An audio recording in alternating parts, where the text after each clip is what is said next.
আসসালামু আলাইকুম ওয়া রাহমাতুল্লাহি ওয়া বারাকাতুহু। আমার সকল দিদি ভাইরা, আজকে একটা গুরুত্বপূর্ণ বিষয়ে কথা বলবো ইনশাআল্লাহ। আমা তাওফিকুল্লাহ বিল্লাহ, আউযু বিল্লাহি মিনাশ শাইতানির রাজিম।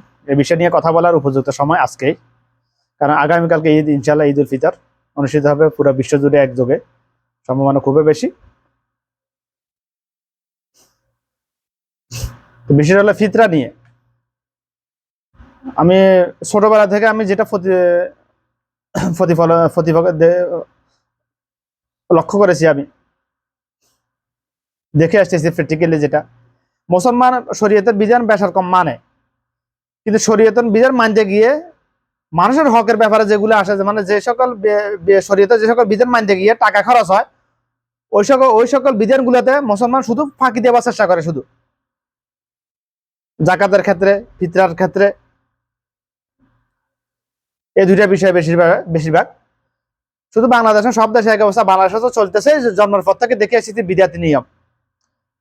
আল্লাহ রাসূল সাল্লাল্লাহু আলাইহি ওয়াসাল্লাম বলছে ফিতরা দিতে হবে খাদ্য শস্য দিয়ে, খাবার দিয়ে। আপনি যে খাবারটা পছন্দ করেন ওই ধরনের খাবার দিয়ে। আর জাকাত দিতে হবে অর্থ দিয়ে। জাকাত হলো গরিবের হক। জাকাত মনে করেন আমার উপর 50,000 টাকা জাকাত আছে এবছর, মনে করেন। তো যারা জাকাত প্রাপ্য, যাদের জাকাত খাওয়ার উপযুক্ত, তারা আমার কাছে 50,000 টাকা পাবে। এটা এটা আমি ঋণী তাদের কাছে, তাদেরকে দিতে হবে, এটা বাধ্য, এটা খরচ। এখন আমার কাছে কেউ পাবে টাকা, আপনি কারো কাছে টাকা 1,000 টাকা ধার নিলেন, এক সপ্তাহ সময় দিয়ে। এক সপ্তাহ পরে আপনি বললেন, ধর 10 কেজি চাল নে, তোর 1,000 টাকা তুই আমার কাছে পাবি, ওই টাকা বাবদ 10 কেজি চাল দিলাম তোকে। এটাকে সে মানবে? কখনো মানবে না। তো জাকাতের ক্ষেত্রে তদরূপ। জাকাতের কথা কেন আসছে? যেহেতু রমজান মাস জাকাতের সিজন বাংলাদেশে, সব দেশে এক অবস্থা, মানে সহজভাবে হিসাব রাখার জন্য জাকাতের বিধান হলো এক অর্থ বছর, অর্থাৎ 12 মাস, 360 দিন, 60 থেকে 65 দিন, যেটা যেভাবে ধরেন। অর্থাৎ মনে করেন আপনি যদি এই জানুয়ারি থেকে পরের জানুয়ারি ধরেন, তাও হবে। এই ডিসেম্বর থেকে পরের ডিসেম্বর তাও হবে। অর্থাৎ এক অর্থ বছর। রমজান থেকে রমজান ধরেন, তাও হবে। তবে রমজান মাসে দিতে হবে, এটা বাধ্যতামূলক না, তবে রমজান মাসে দেওয়াটাই উত্তম।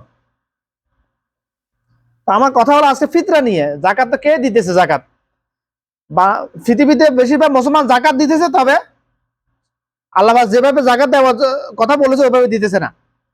মিয়া তার সম্পদের হিসাব করে জাকাত দিতেছে না।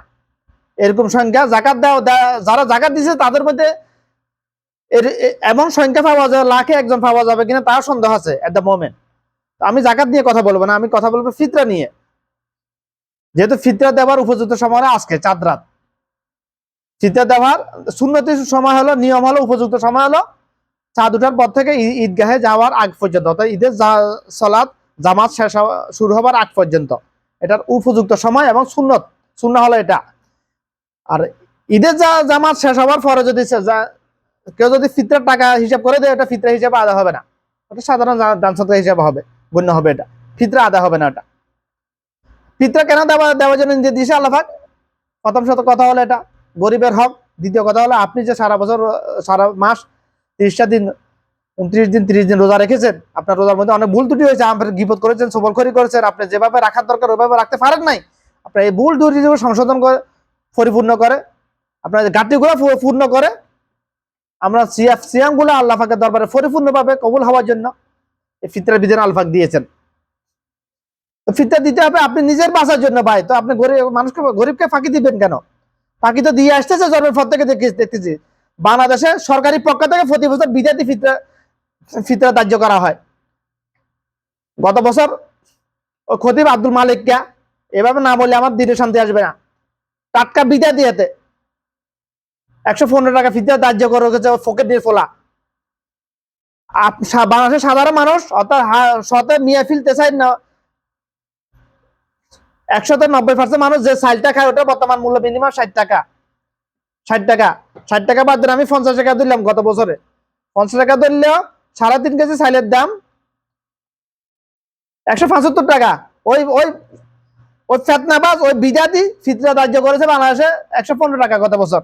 এবছর কত এখন আমি জানি না, এটা আমি শোনার প্রয়োজন মনে, জানার প্রয়োজন মনে, কারণ আমি জন্মের পর থেকে দেখে এসেছি বাংলাদেশে ফিতরা ধার্য করা হয় বিদাতি নিয়মে, মন গড়া মতো। মানে মানুষ যারা ফিতরা আদায় করবে তাদের সুবিধা মতো, গরিবের হক নষ্ট করার জন্য, গরিবকে ফাঁকি দেওয়ার জন্য ফিতরা ধার্য করা হয় সরকারি পক্ষ থেকে বাংলাদেশে। সর্বোচ্চ ফিতরা কে দেয়? সবাই তো মিনিমাম ফিতরাটাই দেয়, 1999 মিনিমাম ফিতরাটাই দেয়, তাও সেখানে ফাঁকিবাজি। 115 টাকা কি হিসাবে আসে আমাকে বুঝাই দে।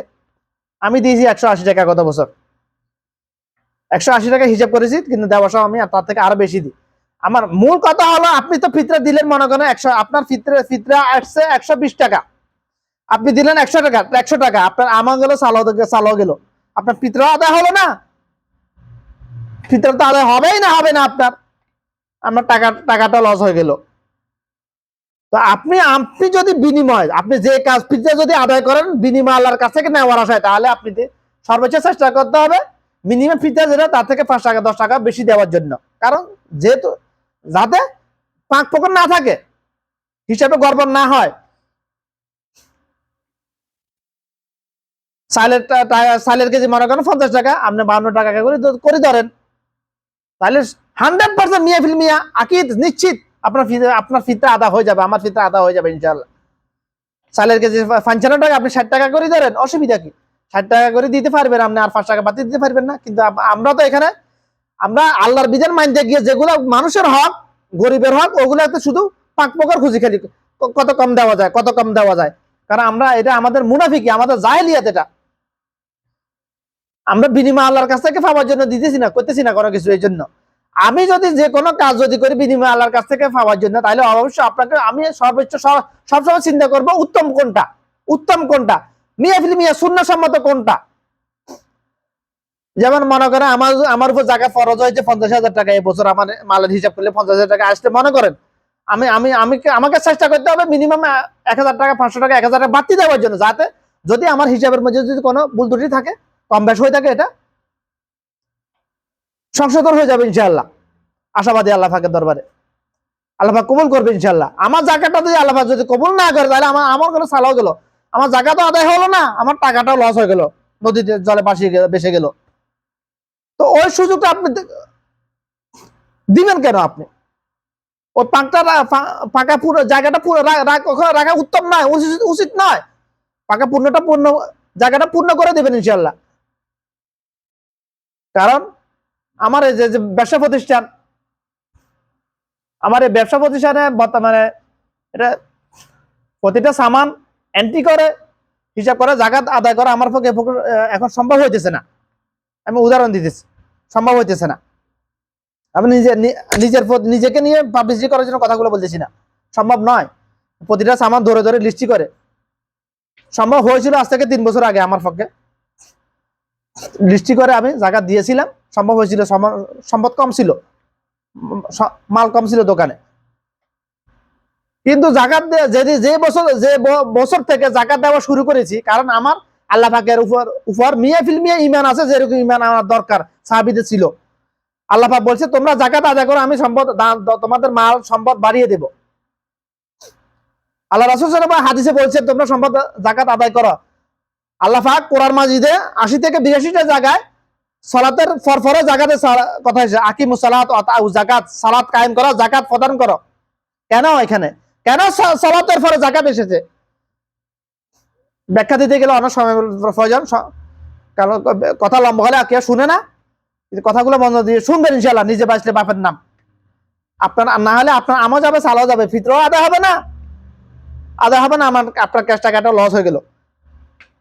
এক কথা হলো, বাংলাদেশের সরকারের পক্ষ থেকে যে ফিতরা আদায় করায়, ওটাকে লাথি মেরে ছুটে পারবেন, ওটা বিরোধ করবেন সবাই। ওটা সম্পূর্ণ বিদাতি নিয়ম, কারণ ওখানে সুন্দর কিছুই নাই। এখানে প্রথম কথা হলো, আপনি চাইল, বাংলাদেশের সবাই চাইলের হিসাব করে, খাজুরের হিসাব, কিচমিচের পনির, এগুলো কিছু কেউ করে না, কোথাও করে না, শুধু বাংলাদেশে এখানেও করে না, লাখে একজনে করে কিনা সন্দেহ আছে। সবাই কারো ফাঁকি দেওয়ার চেষ্টা করে, কত কম দিতে পারি, কত কম দিতে।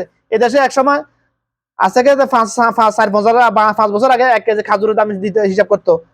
এখন ফিতরার সিজন আসলে ফিতরা চাল বের হয়, এক ব্যাগে 3 কেজি করি, 3.5 কেজি, 3.5 কেজি, 2.5 কেজি, এরকম। আল্লাহ রাসূল বলছে তোমরা ফিতরা আদায় করো, সামেন তমর, সামেন আইশ, সাম এন্ড জব, অর্থাৎ এক সা, সা হলো একটা পাত্র, মনে করেন এটা একটা ডিব্বা বুজুম, এটা হলো একটা সা। এখন এই বুজুমের মধ্যে 1 কেজি চাল রাখলে কতটুকু ওজন হবে? যতটুকু ওজন হবে 1 কেজি আটা রাখলে কি ততটুকু ওজন হবে? হবে না। 1 কেজি খেজুর রাখলে যতটুকু ওজন হবে, 1 কেজি কিশমিশ রাখলে কি ততটুকু ওজন হবে? এক বুঝুম, সরি একটু ভুল হয়ে গেছে, এক বুঝুম কিশমিশ রাখলে কি ততটুকু ওজন হবে? হবে না। আল্লাহ রাসূল বলছে সা ম্যান, সা মানে এক সা আর অর্ধ সা। আল্লাহ রাসূল সাল্লাল্লাহু আলাইহি জামানায় গমের দাম ছিল অনেক বেশি, এই জন্য গমের ক্ষেত্রে অর্ধ সা। ওই হাদিস এখন প্রযোজ্য নয়, কারণ এখন গমের দাম বেশি নয়।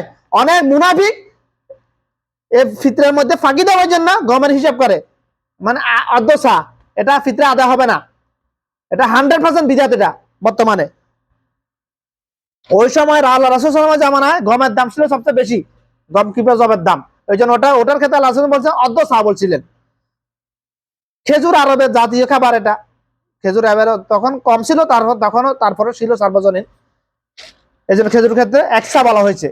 তো এখন আপনার যদি সামান্য ন্যূনতম সেন্স থাকে, কমন সেন্স নয়, কমন সেন্স আল্লাহর দান, গায়বী এলেম, সেন্স থাকে, তাহলে আপনি হিসাব করেন যে এই বুঝুমটার মধ্যে 1 কেজি চাল রাখলে কত কেজি ওজন হবে, এক বুঝুম আটা রাখলে কত কেজি ওজন হবে, এক বুঝুম খেজুর রাখলে কত কিলো ওজন হবে, আপনি সেটা নিজে হিসাব করেন।